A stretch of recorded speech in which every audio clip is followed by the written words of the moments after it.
Hello students, तो आज के वीडियो में हम डिस्कशन करेंगे मैनेजमेंट अकाउंटिंग। आज हम इसका कंप्लीट डिस्कशन करेंगे।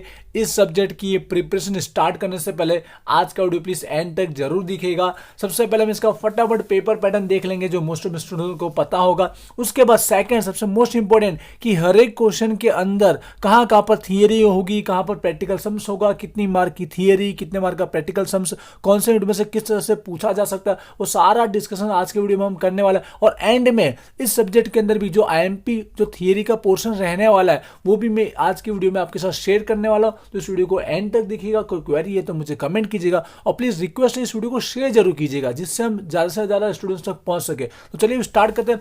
पहले हम पेपर पैटर्न देख लेते हैं। 2 सेक्शन में पूरा पेपर आने वाला, आप जानते ही है। हमारे चारों के 4 क्वेश्चन हर एक यूनिट में से आने वाले और 4 एक दूसरे के ऑप्शन में। आपको पता चल चुका है हमको तो करना ओनली 2 ही क्वेश्चन है, पर याद रखिएगा पहले वही 2 लिखिएगा जो आपको आते हैं, ठीक है, क्योंकि वही 2 चेकिंग किए जाएंगे, उसके अकॉर्डिंग आपके मार्क रखे जाएंगे। हर एक क्वेश्चन का वेटेज आप जानते हैं 20 मार्क होता है, तो टोटल यहाँ पे 40 मार्क कवर हो जाएंगे। और लास्ट में 10 मार्क का हमारा आने वाला क्वेश्चन नंबर 5, उसके अकॉर्डिंग हमारे 50 मार्क कवर हो जाएंगे। ठीक है, अब डिस्कस कर लेते हैं एक एक क्वेश्चन में डीप में क्या हो सकता है मैनेजमेंट अकाउंटिंग के अंदर।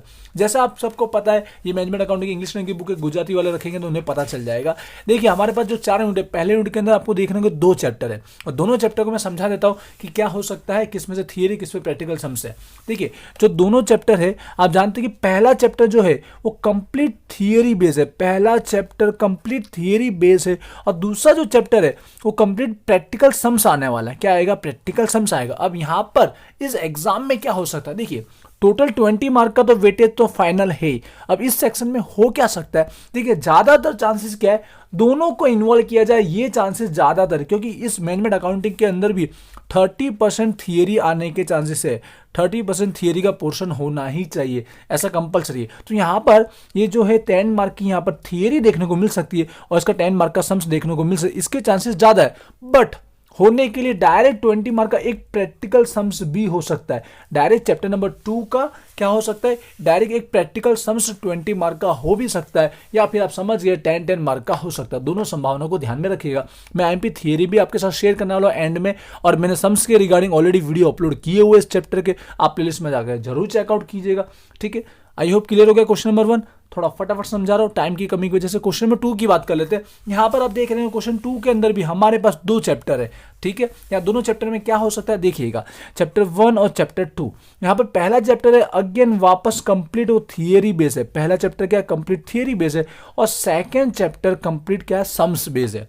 अब यहां पर इस एग्जाम में होने के चांसेस क्या है, जैसे मैंने कहा 30% थियरी का पोर्शन है जिसमें ज्यादातर पहले चैप्टर की थियरी होने के चांसेस ज्यादा है, इसलिए यहां पर थियरी ना होकर 99% सम्स ही होगा, ऐसे चांसेस ज्यादातर है। मतलब 20 मार्क का डायरेक्ट आपको क्या देखने को मिलेगा, इस क्वेश्चन में सम्स देखने को मिला है, ये चांसेस ज्यादातर है। मैं प्लीज संभावना की बात कर रहा हूँ, प्रोबेबिलिटी की बात कर रहा हूँ। ठीक है, थियरी ना हो ऐसा हो सकता है। पहले आपको आइडिया आएगी कौन से क्वेश्चन आप अटेम्प्ट करो तो कहाँ पर थियरी पढ़नी चाहिए, कहाँ पे सम्स हो, आपको आइडिया आ सके, इसके रिगार्डिंग में बात करो। और एंड में मैं जरूर बताऊंगा कौन से 2 यूनिट आपको करने चाहिए। ठीक है, एंड तक देखना रहेगा। अब आते हैं क्वेश्चन नंबर 3 की ओर। तो क्वेश्चन 3 आप देख रहे होंगे, यहाँ पर क्वेश्चन 3 के अंदर भी आपको 2 चैप्टर देखने को मिल रहा है, राइट। अब दोनों चैप्टर के बारे में बात कर लेता हूँ। तो देखा जाए तो दोनों के दोनों चैप्टर क्या है, यहाँ पर प्रैक्टिकल सम्स ही है। दोनों चैप्टर में प्रैक्टिकल सम्स है, बट हमारे इस एग्जाम के अंदर मतलब सम्स है तो एक सम्स आने वाला है, डायरेक्ट वो सम्स जो भी आएगा वो डायरेक्ट 20 मार्क का ही होगा। बट चांसेस किस चैप्टर में से, फर्स्ट वाले चैप्टर में से चांसेस ज्यादा है कि 20 मार्क का डायरेक्ट प्रैक्टिकल सम्स आएगा। रिकॉन्सिलिएशन ऑफ प्रॉफिट, नफानी मेड़वनी, ये सम्स इस चैप्टर का 20 मार्क के आने के चांसेस 99% है। ठीक है, 1% इसलिए छोड़ा कि बाय चांस अचानक कुछ भी हो जाता है, पर जो मेजोरिटी का चांसेस है उसकी बात करो, इसमें से आपको एक प्रैक्टिकल सम डायरेक्ट 20 मार्क का दिखेंगे। इस चैप्टर के वीडियो भी प्लेलिस्ट में अपलोड है, आप जाके जरूर चेकआउट कीजिएगा। ठीक है, आगे आते हैं हम लोग क्वेश्चन नंबर 4 की ओर। क्वेश्चन 4 में आप देख रहे होंगे हमारे पास डायरेक्ट एक ही चैप्टर है। क्वेश्चन नंबर 4 के अंदर हमारे पास एक ही चैप्टर है, इन्वेस्टिगेशन वाला, ठीक है, तपास वाला। तो यहां पर वही एक चैप्टर कंप्लीट आने वाला 20 मार्क का, बट अब इसमें हो कैसे सकता है, कैसे पूछा जा सकता है, थियरी या सम्स, तो दोनों प्रोबेबिलिटी हम समझ लेते हैं। वैसे तो ये चैप्टर जो है, वैसे यहां पर एक थियरी आ चुकी 10 मार्क की, तो अगेन यहां पर भी देखा जाए तो 10 मार्क की एक थियरी के चांसेस भी है और 10 मार्क के प्रैक्टिकल सम्स के भी चांसेस है। यहां पर इस पोर्शन के अंदर भी ऐसा होने के चांसेस ज्यादातर ये है कि 10 मार्क की थियरी, 10 मार्क का सम्स, या फिर डायरेक्ट 20 मार्क का ही थियरी का पूछ लेगा या तो प्रैक्टिकल सम्स का पूछ लेगा। यहां पर ज्यादातर ये चांसेस है। ठीक है, या डायरेक्ट 20 मार्क का थियरी पोर्शन पूरा थियरी या पूरा सम्स, ऐसा हो सकता है, या फिर दोनों टुकड़े में बट सकता है। इस चैप्टर को ऐसा माना जाता है। इसलिए ध्यान से प्रिपरेशन करिएगा कि आप जो यूनिट सिलेक्ट करो उसको कैसे स्टडी करनी आपको समझ में आ जाएगा। ठीक है, एंड में मैं जरूर बताऊंगा कि कौन से 2 यूनिट आपको करने चाहिए और थियरी भी आपके साथ शेयर करने वाला। क्लियर हो चुका होगा। अब आते हैं क्वेश्चन नंबर 5 की ओर। 5 तो आप जानते हैं कि हमारे पास भाई MCQ ही है, MCQ ही आने वाले, जिसमें से 5 MCQ आपको अटेम्प्ट करने हैं, 2 मार्क के होने वाले, 10 मार्क कंप्लीट हो जाएंगे, जिसमें आपको 10 MCQ दिए गए होंगे। स्टार्टिंग के 5 वो लिखने जो आपको आते हैं। MCQ करे कहाँ से, बुक में MCQ नहीं है तो आपको याद रखना है। वैसे MCQ बहुत ईजी है क्योंकि मोस्ट ऑफ क्या फॉर्मूले ही पूछे जाता है। जैसे चैप्टर नंबर 2 है तो उसके बेसिक फॉर्मूला आपको पता है तो इसमें से आ जाता है। जैसे आप लास्ट चैप्टर है इसमें कोस्ट मॉडल, खर्च और लाभ का सिद्धांत, वो टॉपिक इसमें पूछा जाता है। वेरिएंस का जो फॉर्मूले वो आ जाते हैं। मतलब 5 तो ऐसे फॉर्मूले वाले आपको MCQ मिल जाएंगे, वरना आपको स्टडी कहाँ से करनी है मैं बता देता हूँ। पिछले 5 प्रीवियस ईयर के जो पेपर के अगर कर लोगे ना, पिछले 5 ईयर के प्रीवियस, जैसे कि आपकी बुक होगी तो यहाँ पे भी दिया होगा 5 पेपर दिए कि नहीं, अगर इसके MCQ कर लिए तो भी आपका काम होगा, इसके बाहर करने की जरूरत कुछ नहीं होगी।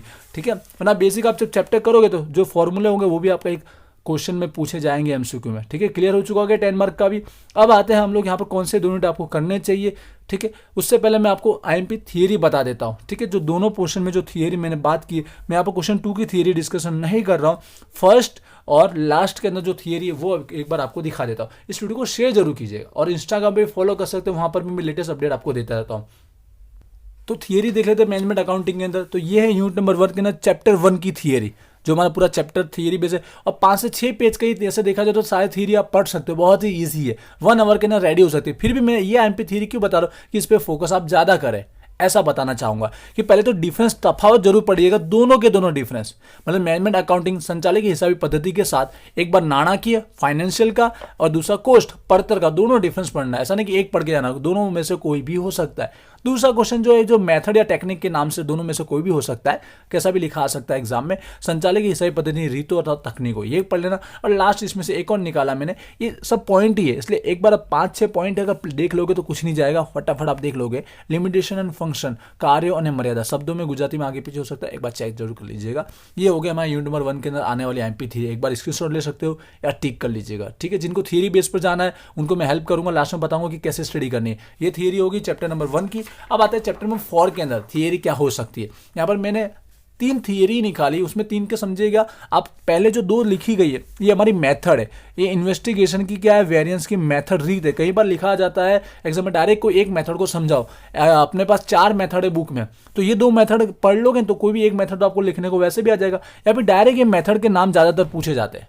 जब ये क्वेश्चन आप करोगे तो साथ साथ में आपको समझो तीसरा क्वेश्चन भी रेडी हो गया कि एनी मेथड, कोई भी एक मेथड लिखो, तो दोनों में से कोई भी एक आप अच्छे से समझा दोगे तो भी हमारा 10 मार्क का काम हो जाएगा। क्लियर हुआ। और एक और क्वेश्चन निकाला ऑब्जेक्टिव, हेतु निकाला। तो 3 क्वेश्चन हो गए, समझिए को साथ में 4 समझिएगा। चौथा किस तरह से पूछ सकता है, कोई भी मेथड को समझो ऐसा लिखा सकता है, तो दोनों में से कोई एक लिख लेने का। क्लियर हो चुका है चैप्टर नंबर 4 में से।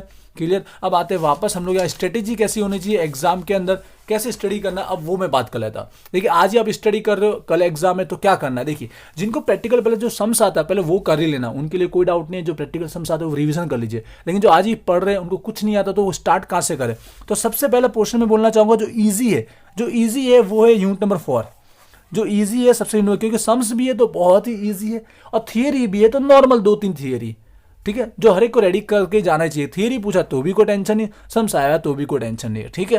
दूसरा क्या कर सकते हो इजी लेवल में, मैं साथ में बता रहा हूं, सम्स और थियरी का पोर्शन वाला पहला ये वाला आप कर सकते हो। ठीक है, 2 के भरोसे मत चाहिए, 3 के साथ जाना चाहिए। पर जो आज ही पढ़ने को कुछ नहीं आता ये 2 कर लेंगे तो ईजी रहेगा, काम हो जाएगा। लेकिन जिनको प्रैक्टिकल सम्स करना है तो है क्वेश्चन नंबर 3 की वजह से, क्योंकि डायरेक्ट यहाँ 20 मार्क का एक ईजी लेवल का सम्स देखने को मिलता है। बहुत ही बेसिक लेवल का 4 आप फॉर्मूले लगाइएगा और आपका आंसर आ जाएगा। ठीक है, इतना ईजी लेवल का। आई होप आप समझ गए।